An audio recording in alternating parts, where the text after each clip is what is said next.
Top 10 most difficult video games. The satisfaction that comes with completing an unforgivably difficult game can be truly cathartic.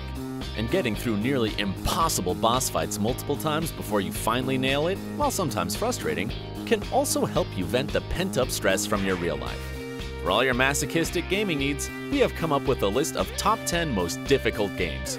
Without further ado, let's dive in. Number 10. Trap Adventure 2. On the first glance, Trap Adventure 2 looks like a classic 2D platformer. But this seemingly Mario-esque game was designed to be as deadly for your characters as possible. Every step you take can be the last one, thanks to a variety of traps waiting for you to walk right into them, such as disappearing blocks, spikes popping out of innocently looking floors, and boulders falling on your head when you think you're finally safe. Number 9. Dwarf Fortress.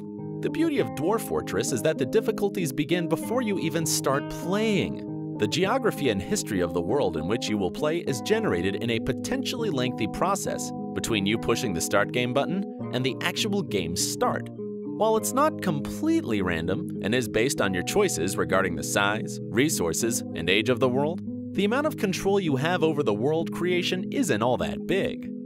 And the shape of it will affect your gameplay immensely. And then you begin playing, trying to understand all of the numerous mechanics thrown at you, which can be quite difficult, especially in the original ASCII iteration of the game. Make no mistake, you will fail during your several first playthroughs, but the silly events that lead to your civilization's demise will make for great stories in the future. Number 8. Trials. It's like riding a bike, they say. Hard at first, but once you figure out how to keep your balance, you will never forget how to do it. Well, riding a bike in the Trial series is not like riding a bike at all. It stays hard no matter how long you play.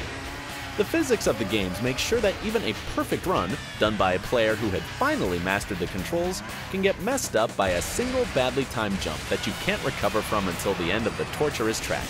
But it's so hard to quit it too. Number 7. Roguelikes and Roguelites.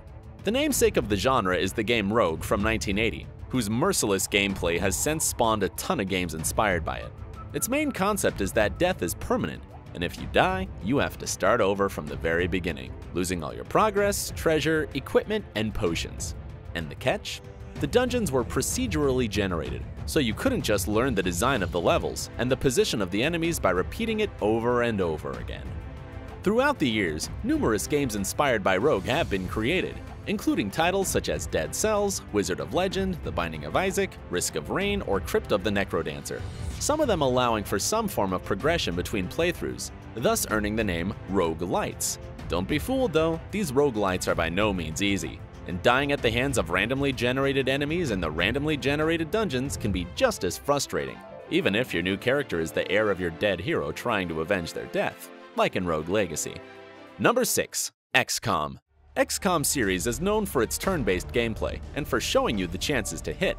Unfortunately, those chances don't always mean what you think, and a point-blank shot with 95% chance of hitting can and will often still miss. And for those gamers who like to save the game and restart it when things go bad, the games pre-generate the random numbers used in determining the results of your actions, which means that unless you dramatically change the parameters, because of that, your failure will still be a failure if you load and replay the sequence. And that's just the tactical map. On a strategic level, you have to spend your limited time wisely between hunting down aliens and building new facilities. As you do that, the aliens do their own thing behind the scenes, so the longer you take, the lower the chances of overall success are. Good luck! Number 5. Devil May Cry 3: Dante's Awakening. Devil May Cry 3 is among the best entries in the franchise. And from the very beginning, it judges your fighting skills mercilessly. It's not just the damage that matters though, your style is just as important. Sure, you can keep spamming the same combo throughout your gameplay, but the more varied special moves and attacks you use, the better. Doing all the awesome stuff in Devil May Cry is awesome, not just because of how cool it looks, it's also very rewarding to do it in the face of the game's difficulty. The demons you fight are fast, and will ravage through your health bar if you let them. And some of the bosses will keep you on your toes by exploiting any mistake you make in the sequences you have memorized. Number 4. Ninja Gaiden. Ninja Gaiden is a series with a long history of making players rage quit. Ever since the NES era, the Ninja Gaiden games required twitch reflexes and ability to execute perfect combos from those who wish to successfully beat them.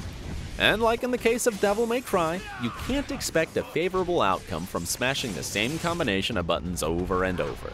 The amount of techniques to master is immense, and each of them is useful in different situations, requiring you to adapt to your enemies.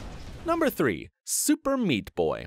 A perfect combination of weirdly cute, gruesome, insanely difficult, and lighthearted enough not to stop playing after yet another failure, Super Meat Boy is the kind of platformer that requires you to play through its levels over and over again. Fortunately for you, every time your character meets his untimely demise, his blood and guts will stay there to mark a dangerous spot for future reference, making each subsequent attempt a little bit easier and much gorier. Number 2. Soulsborne. Demon Souls, Dark Souls, and Bloodborne are all known for their difficulty and merciless combat system which allows for no mistakes. Unlike some other positions on this list, these games don't necessarily require lightning reflexes and furious button mashing. Instead, you have to patiently analyze your enemy's behavior as well as plan the timing of your own attacks to find the perfect pattern to defeat one of the countless bosses. Try to squeeze one more attack before jumping away from an incoming punch, and you risk losing all your progress and being forced to restart the fight, or turn the game off in a fit of rage. Number 1. Getting Over It with Bennett Foddy. From the creator of the infamous browser game QWOP comes Getting Over It with Bennett Foddy, a game designed to be as frustrating as possible. But the ridiculous controls and near impossible tasks ahead of you are nothing compared to the serene yet patronizing commentary which comments on your progress and the inevitable and repeating loss of the entirety of said progress. With inspirational quotes thrown at you every time you have to start over after making a tiny mistake, and quotes from Lincoln and Lewis illustrating the point that you should never give up, Getting Over It truly makes frustrating the player into an art form. So that's it for our list. Let us know what you think of our choices, and whether or not you plan to torture yourself with one of the titles we presented. Don't forget to like and subscribe to our channel for a regular dose of gaming inspiration.